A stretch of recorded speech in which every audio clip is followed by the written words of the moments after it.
Nobody's going to dash you time. You're going to have to work it out. So if you're not answering the question of handling burnout, nobody's going to do that for you. And you don't even really want to give up, because I won't want to give up as well. So factoring in how do you manage burnout is very important. And one of the ways to look at it is trying to understand what are those things that you get to do that takes your time and it shouldn't be.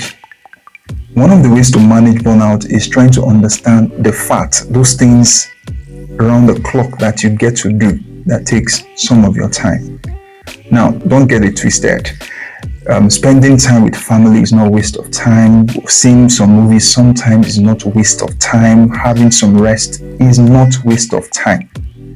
Waste of time could be the fact that sometimes when notifications pop up on your phone and you get to, just swipe down to read a message, before you know, you spend 10 minutes on something that shouldn't be there. By the time you multiply those many time into multiple places, it becomes something huge that you cannot even afford to let go. That is where the waste of time comes in. It might also be the kind of conversations you get to have with people. Perhaps there are a set of people when they just come into your life and you start having conversation, before you know, time is gone.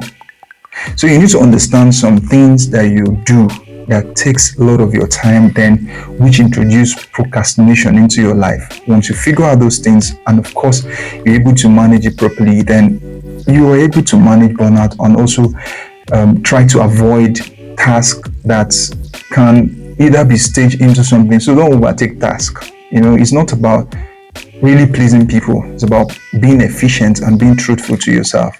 It doesn't make sense to take multiple tasks and fail multiple people. But it does make sense to take few tasks that you can achieve and do those things optimally.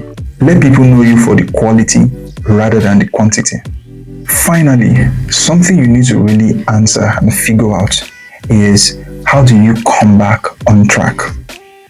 Now, if you watch my previous video, when I said I left video creation for like a year, now coming back on track on this one is not an easy journey. But what are the strategies for coming back? What do you need to do in order to come back? Once you see yourself, derailing, what can you do to come back?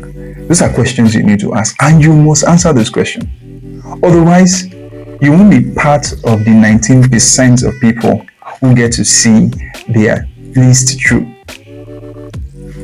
And I don't really pray for you to be part of the 81% of people, who don't get to, achieve their goal at the end of the day. So pretty much putting all of this together, it is not just about compiling a list of what you want to do. It is about understanding the risk factors, things that can hinder you from achieving this goal.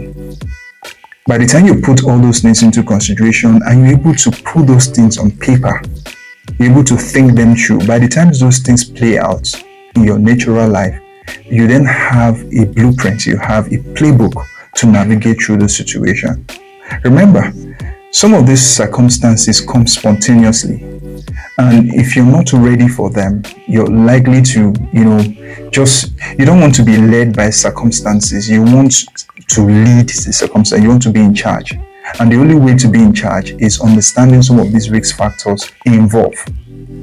If this video was helpful to you, make sure that you share this video with a friend that strictly needs this information. And that's how we wrap it up on this one. Thank you for watching. If you like this video, of course, like our channel and also follow me on all my social media handles. Until next time, I'll see you in the next one.